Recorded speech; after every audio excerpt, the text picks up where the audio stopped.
te sens souvent coincé comme si des chaînes invisibles t'empêchaient d'avancer? Ça m'est arrivé à moi aussi. Mais j'ai découvert un secret pour les briser et ça m'est venu d'un jeune maître de kung-fu que j'ai rencontré il y a 40 ans. Aujourd'hui, je te raconte comment cet art martial m'a appris bien au-delà du combat à déprogrammer mon esprit. Et comment toi, tu peux en faire de même de façon très simple, pas besoin d'avoir un maître de kung-fu. Reste avec moi, tu vas découvrir un trésor de levier de liberté.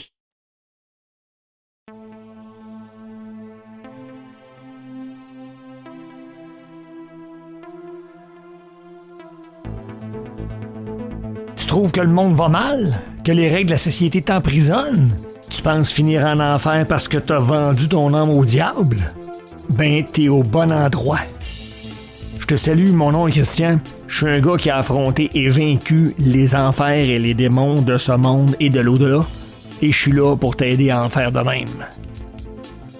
Bienvenue sur le podcast Ni Dieu ni Diable, où la quête de la vraie liberté et du bonheur authentique commence. Il est vrai que Christian aura à l'occasion des propos acerbes, mais jamais son intention n'est de vous traiter comme des imbéciles, il veut plutôt vous secouer le cocotier. Chers passagers, bienvenue à bord du vol Ni Dieu ni Diable. Attachez vos ceintures, on décolle. Bonjour à toutes et tous et bienvenue à Ni Dieu ni Diable.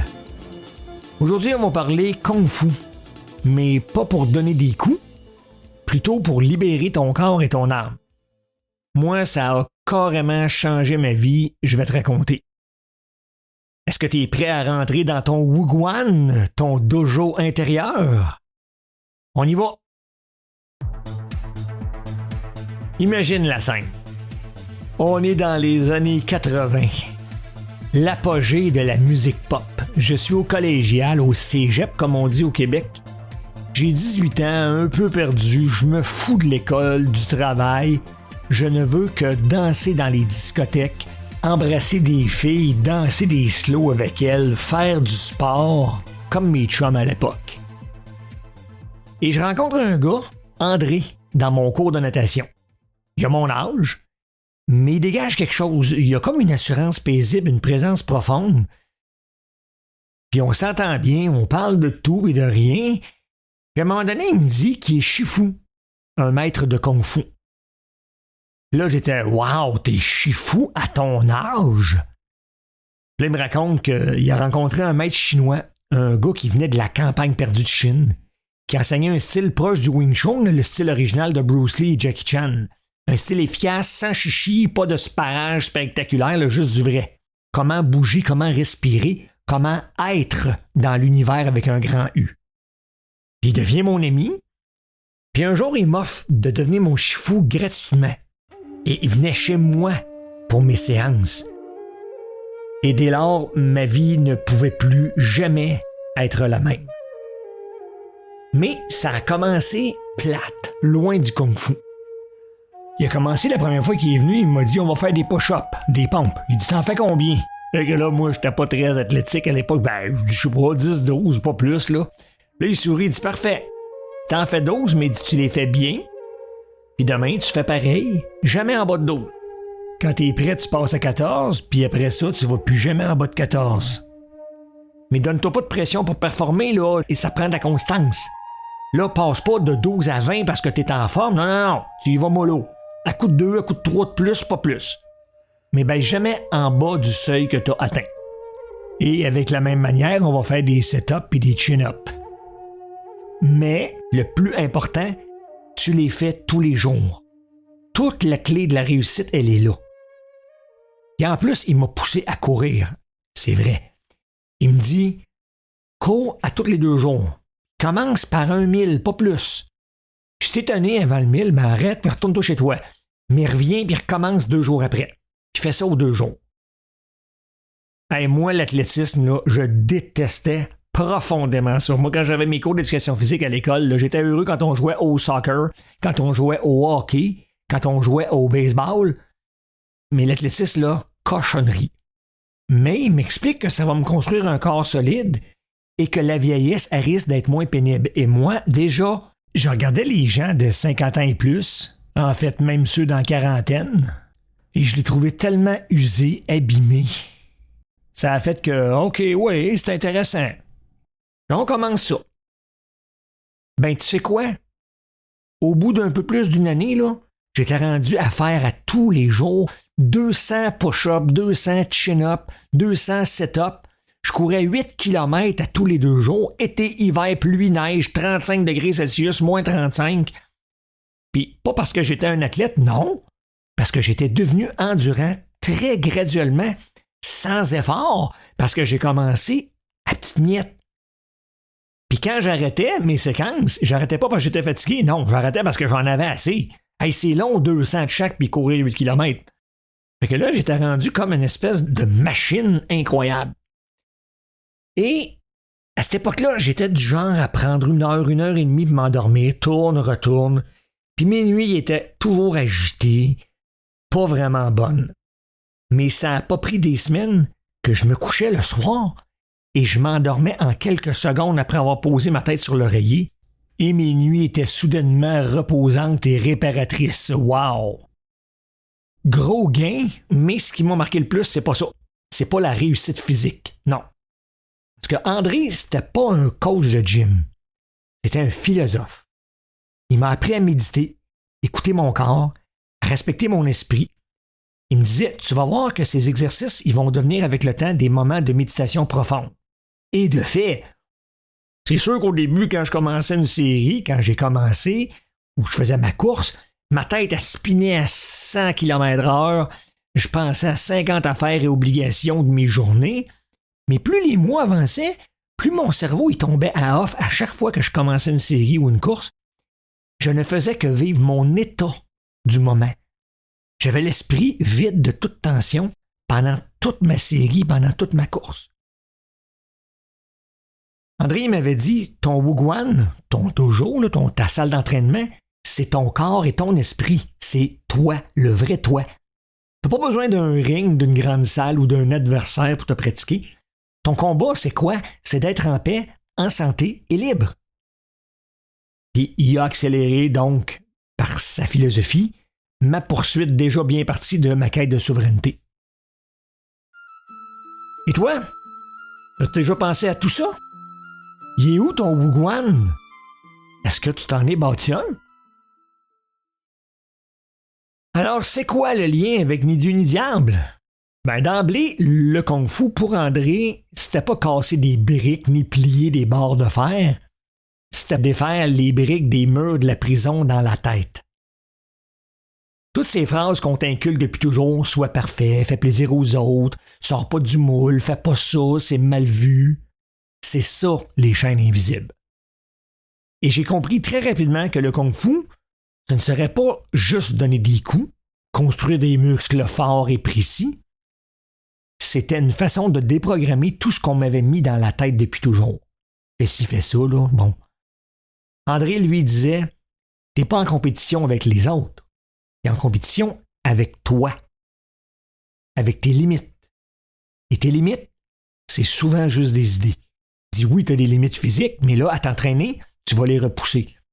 Mais il faut aussi que tu repousses celles que dans ton esprit. Parce que la société, l'école, les médias, la religion, ils te conditionnent à croire que t'es pas assez, que tu continues à être parce que t'es chanceux d'être là. Il faut que tu consommes, il faut que tu obéisses, il faut que tu serves la société.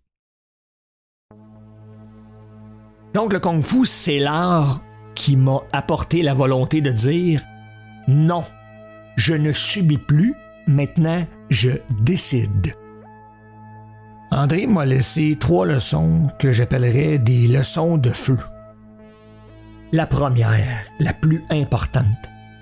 Progresse à ton rythme. Pas besoin de faire plus que ce que tu es capable de faire. Si tu ne fais que 10 push-ups, t'en fais 10. Mais tes 10, fais-les bien et constamment. Deuxième leçon, ton corps et ton esprit, c'est la même chose. Si tu négliges un, l'autre, il pourrit. Et en dernier, la discipline, c'est pas faire l'idéal. c'est de continuer et progresser jour après jour, surtout quand t'en as pas envie et que tu fais le concombre. Et tu sais quoi? Ces leçons aujourd'hui, je les applique encore. Non, c'est vrai que je m'entraîne plus comme à l'époque, ça c'est vrai. Mais par contre, ces années d'entraînement, ils ont été mon meilleur investissement. J'ai pas investi dans l'argent, j'aurais dû, j'ai investi dans le kung-fu. Et aujourd'hui, à l'aube de la soixantaine, j'ai la santé cardiovasculaire d'un gars de 20 ans. J'ai la shape d'un marathonien, pas de bedaine. Et mon cœur, le matin, il bat à 56 pulsations minutes. Et le soir, quand je pose ma tête sur l'oreiller, je m'endors encore rapidement comme un chat. Pas parce que je suis un surhomme, non, parce que j'ai écouté mon Shifu. Constance, endurance, pas performance. Donc, on a assez parlé de moi, là on va parler de toi. T'en es où avec tes propres chaînes, ta prison de l'âme? Est-ce que tu penses à ton Wugwan intérieur? À cet espace en toi où personne ne peut t'atteindre ni t'asservir? À l'entretenir, à l'embellir? Toi, comment tu vas appliquer ça? Parce que c'est bien le fun écouter ni Dieu ni diable, là. Mais c'est pas juste écouter des belles idées, puis rester dans ta mélasse. Non. C'est choisir d'agir aussi, j'espère, qui vient avec. Donc, je vais te lancer un défi qui est inspiré de mon Shifu. Tu vas te choisir une petite action qui est hyper simple, facile à faire. Ça peut être 5 minutes de marche, 10 respirations profondes, 10 push-ups. Juste écrire une pensée lourde qui te trotte dans la tête. Tu commences aujourd'hui, puis tu recommences demain, puis après-demain, puis le surlendemain. C'est ça. Si c'est 10 minutes, c'est 10 minutes. Puis après ça, ce sera 12.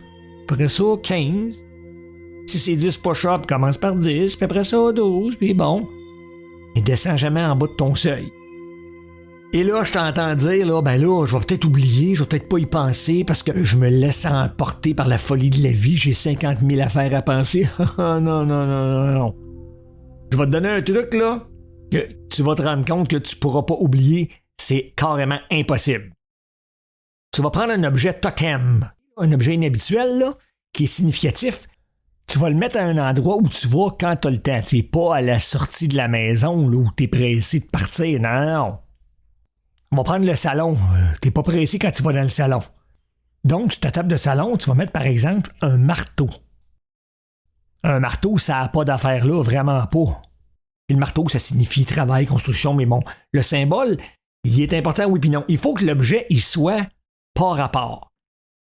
Et là, chaque fois que tu vas arriver dans ton salon, tu vas voir le marteau, ben tu vas te dire nécessairement, ben non, qu'est-ce que ça fait là? Ça va être un rappel de faire ton exercice. Et ça, c'est certain que des fois, ça te tentera pas. Tu vas dire, oh, m'a sauté cette journée-là. Non, fais-le quand même. Il va venir un moment où ça va devenir naturel d'y penser juste en rentrant dans le salon. Tu n'auras même plus besoin de voir le marteau. Tu t'en vas dans le salon, ton esprit va être habitué de dire, ah, fuck le marteau. Mais tu vas pouvoir le ranger dans l'atelier, le marteau, parce que chaque fois que tu vas rentrer dans le salon, tu vas penser au marteau. Et pourquoi ça marche? C'est parce que tu entraînes ton Wugwan intérieur. Parce qu'à chaque fois que tu fais un pas, même petit, tu dis à ton esprit, c'est moi qui ai décidé, puis j'y suis arrivé malgré la paresse.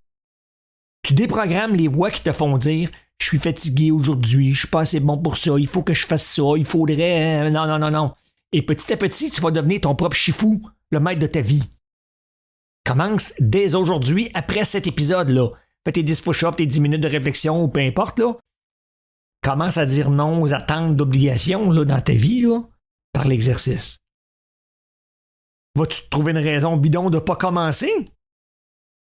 Parce que si oui, demande-toi, est-ce que je m'aime assez pour prendre soin de moi? C'est assez tragique de répondre non.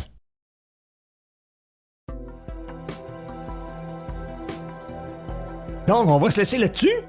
Je t'invite à m'écrire à nidiunidiable@proton.me. Tu peux retrouver l'information dans le descriptif d'épisode. J'aimerais que tu me dises c'est quoi l'exercice avec lequel tu vas commencer.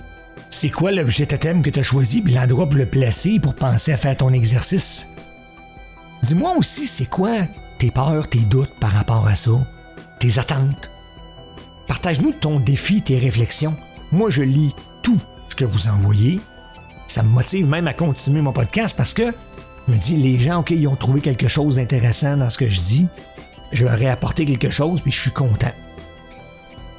Fait que ça va être un bel au revoir, peu importe t'es où sur cette belle planète-là. Rappelle-toi une chose importante, ton Wugwan, c'est toi. Et il n'appartient à personne, à aucun pays, ni à aucun groupe. On se retrouve donc samedi prochain, minuit, heure de l'Est. Et d'ici là, fais tes exercices, fais-les bien, mais surtout, fais-les constamment et avec discipline. Vous avez des questions? Voir clair dans tout ça ne vous est pas chose facile? Vous désirez parler avec Christian? Les rencontres en personne, via téléphone et l'application Zoom sont possibles. Peu importe la raison, écrivez-nous à ni Dieu ni diable, sans espace ni point, @proton.me. Vous trouverez tous les détails pour nous joindre dans le descriptif de l'épisode courant. Nous serions honorés d'avoir votre retour à propos de notre podcast et de son contenu, sinon que de simples salutations de votre coin du monde. Et n'ayez crainte, nous ne publierons pas vos messages ni ne divulguerons votre nom, à moins que vous nous le demandiez expressément. De plus, vous pouvez nous trouver sur Facebook. Cherchez dans les personnes, Christian, ni Dieu ni diable. Vous verrez notre logo hexagonal, bleu et vert. Vous pouvez aussi vous inscrire à l'infolettre appelée newsletter pour être avisé des publications d'épisodes ou recevoir d'autres communications. Vous êtes déjà du genre esprit libre avec des arguments bien assis pour appuyer votre vision de la vie? Vous avez vécu des phénomènes que la masse ne sait pas reconnaître parce que trop effrayants ou obligeants à remettre en question sa vision des choses? Pouvoir vous interviewer serait plus qu'apprécié. Si vous êtes intéressé à partager votre expérience en tant qu'invité, écrivez-nous.